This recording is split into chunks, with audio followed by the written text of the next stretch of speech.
we'd spent a lot of effort in their mental preparation, their temporal preparation before the mission. So that made them more resilient to not just routine risks and challenges of the enemy threat and the environment and other factors and living conditions, but also when you had those real shocks, like when we had one soldier killed in action, Corporal Matthew Hopkins. We had a number of wounded in action. They all take their toll.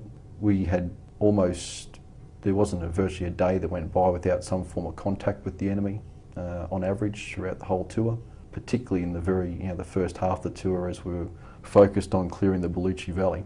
So they had huge stresses on people, but the validation that I saw as the way they handled it was they just kept going out there time after time, remaining motivated, remaining focused. And you can see when people are moving through the field, on patrol, their alertness, just the way they carry themselves. You could just see they were still very focused, still very resilient to what was going on around them. As a commanding officer, it was important for them to see that I shared as much as I could the same conditions that they did.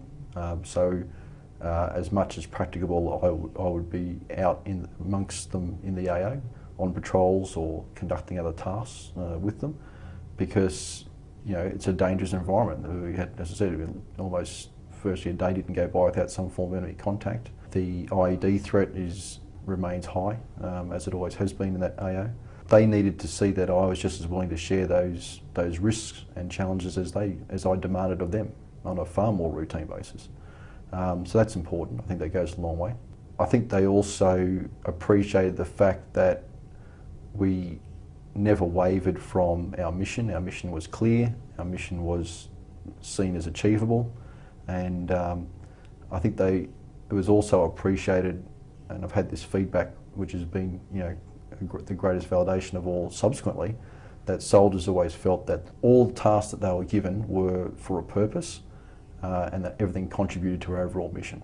So that's a great feel of confidence for them, which is important.